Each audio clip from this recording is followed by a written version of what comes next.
ఇదే కదా కథానందలహరి, ఇది కమ్మని కథల లాహిరి, కమ్మని కథల లాహిరి, ఇది కమ్మని కథల లోహిరి. కథానందలహరి సభ్యులకు నమస్కారం. ఈనాటి కథ నాన్న.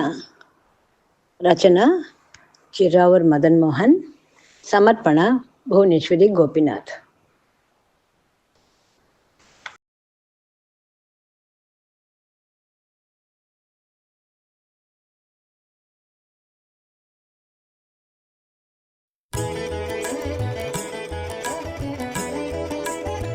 తాతయ్య తాతయ్య, ఇవాళ మా స్కూల్లో నాన్న మీద వ్యాసం రాయమన్నారు. మనవడు మనవరాలు చెరో కాగితం పెన్సిల్తో వచ్చి ఎదురుగ్గా కూర్చున్నారు.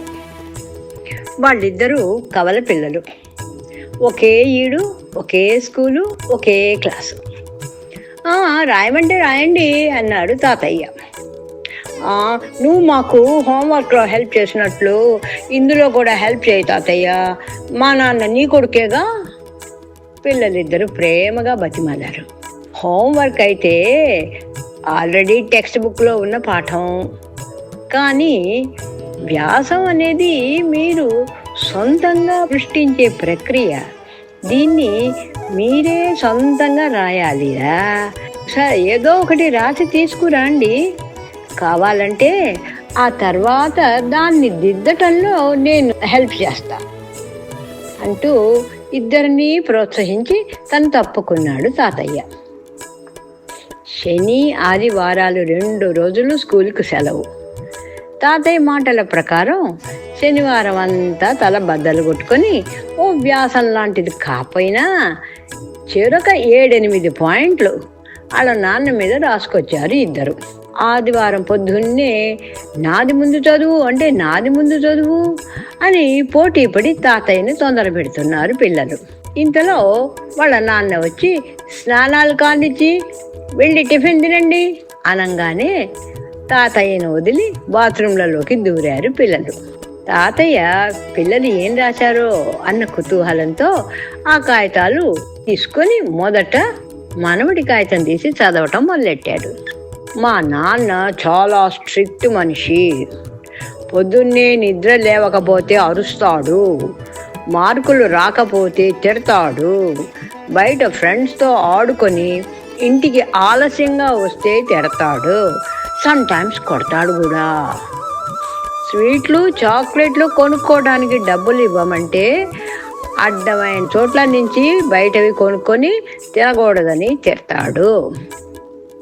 ఫ్రెండ్స్తో సినిమాకి వెళతానంటే కాదు కూడదు అని పంపించడు. స్కూల్కి వెళ్ళటానికి సైకిల్ కొని ఇవ్వమంటే 7వ క్లాస్కే సైకిల్ ఏమిటి, ఇప్పుడు కాదులే అని దాటేస్తాడు. దీపావళికి 2 డ్రెస్సులు కొనివ్వమంటే సరేనని చెప్పి అందులో ఒకటిగా యూనిఫామ్ డ్రెస్ కొంటాడు.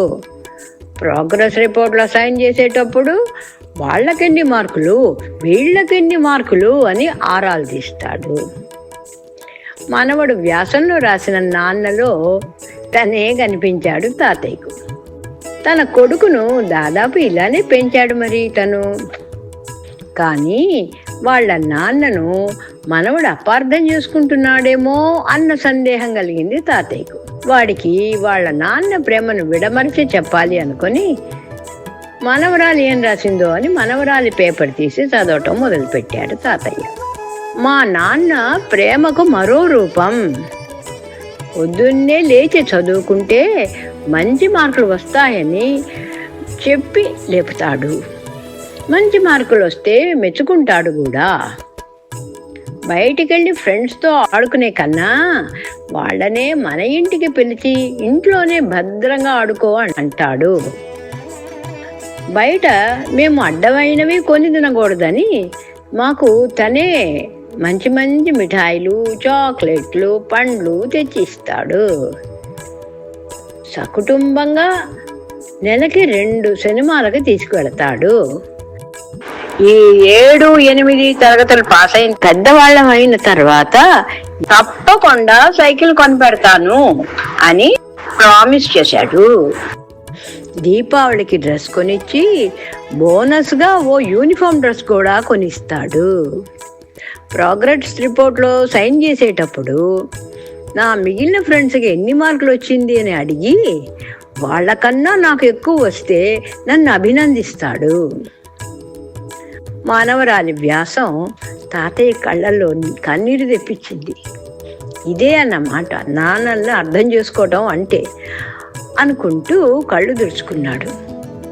2 వ్యాసాలలోనూ నాన్న అన్న స్థానంలో తనకి తనే కనిపించాడు. అంత ప్రేమగా తన కొడుకుని పెంచుకున్నాడు తాతయ్య.